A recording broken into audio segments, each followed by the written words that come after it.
हाय, hello, नमस्कार. Welcome back to my new blog. आणि आजची सकाळ झालेली आहे. मस्त सगळी भांडी मी स्वच्छ धुतलेली आहेत आणि आत्ता आहे आपली जेवणाची तयारी नेहमीप्रमाणे. तर आज मी बनवणार आहे स्पेशल म्हणजे जवळा. सुका जवळा मी आज बनवणार आहे.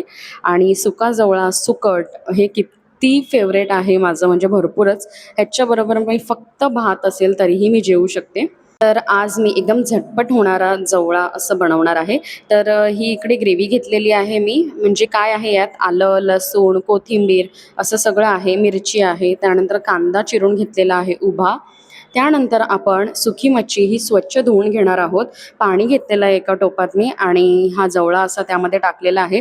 कारण सुक्या मच्छीमध्ये खूप घाण असते.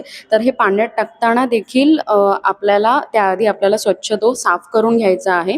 कारण यामध्ये छोटे छोटे दगड वगैरे सगळं असं काही असू शकतं. कारण सुकवताना ते थोडंफार आपण किती केअर केली तरी ते येतंच, धूळ वगैरे. त्यामुळे ते आपण थोडंसं स्वच्छ करून घेणार आहोत. आणि ही आहे आमसूल, कारण आमसूल शिवाय जवळा हा अपूर्ण आहे. लिंबाचा रसही टाकला जातो, पण आपल्या कोकणात आमसूल हे खूप फेमस आहे, त्यामुळे आमसूल मी वापरते इकडे. तर तेल गरम झालेलं आहे कढईमध्ये आणि हा जवळाही असा मी ठेवलेला आहे भिजत. आणि त्यानंतर हा उभा चिरलेला कांदा आपण यामध्ये टाकणार आहोत आणि चांगला खरपूस असा आपण त्याला परतवून घेणार आहोत. लाल रंग येईपर्यंत चांगला परतवून घ्यायचा आहे आपल्याला कांदा. आणि मी मुद्दामच कांदा उभा चिरलेला आहे. जवळ्यामध्ये काही जण मीडियम असे चंक्स करून टाकतात, असं फाईन चॉपही टाकतात. बट मला असा उभा चिरलेला कांदा प्रचंड आवडतो, त्यामुळे मी असा उभा चिरलेला कांदा टाकलेला आहे. भरपूर असा कढीपत्ता टाकलेला आहे, कारण कढीपत्त्याचा सुगंध हा मस्तच येतो अशा नॉनव्हेज रेसिपीजमध्ये. आणि त्यानंतर हे वाटण जे होतं मगाशी आपण केलेलं होतं, आलं, लसूण, मिरची सगळं काही टाकून, तर ते मी यात टाकलेलं आहे. याच्यामुळे हा वेगळा सुगंध येतो आणि वेगळी टेस्ट येते जवळ्याला, किंवा आपण सुकट बनवतो त्याला. आणि हे आपण पूर्णपणे ड्राय बनवणार आहोत. त्यानंतर मसाला चांगला परतल्यानंतर आपण यामध्ये ड्राय मसाले जे आपले असतात ते यामध्ये टाकणार आहोत, जसं की लाल तिखट, हळद, त्यानंतर थोडासा गरम मसाला, धणेपूड, जिरेपूड असं सगळं काही टाकून हा मसाला परत एकदा आपण चांगला परतवून घेणार आहोत. आणि बघू शकता मस्त तेल हे डिफरंट झालेलं आहे, तेल वेगळं झालेलं आहे आणि हा असा चांगला मसाला भाजून तयार झालेला आहे.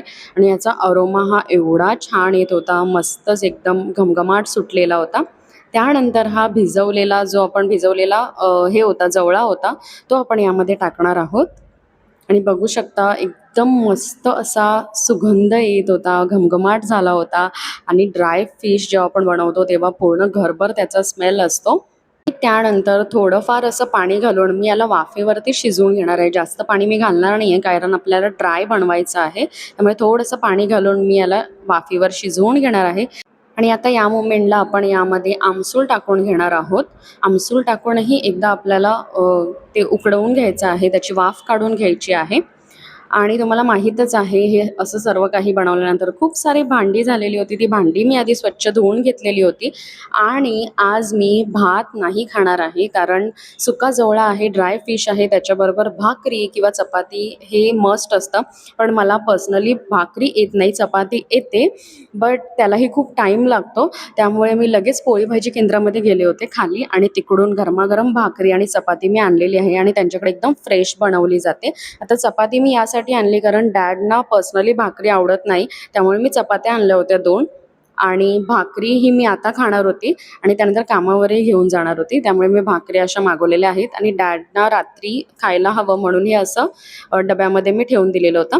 असा होता माझा आजचा लंच. बघू शकता किती मस्त आणि टेम्पटिंग आहे, तुमच्याही तोंडाला पाणी सुटलं असेल. त्यानंतर कामावर जाऊन मी आईस्क्रीम खाल्ले होते, ते पण 2-2. तर असा होता माझा आजचा दिवस. व्हिडिओ आवडला असेल लाईक करा, शेअर करा. Bye bye.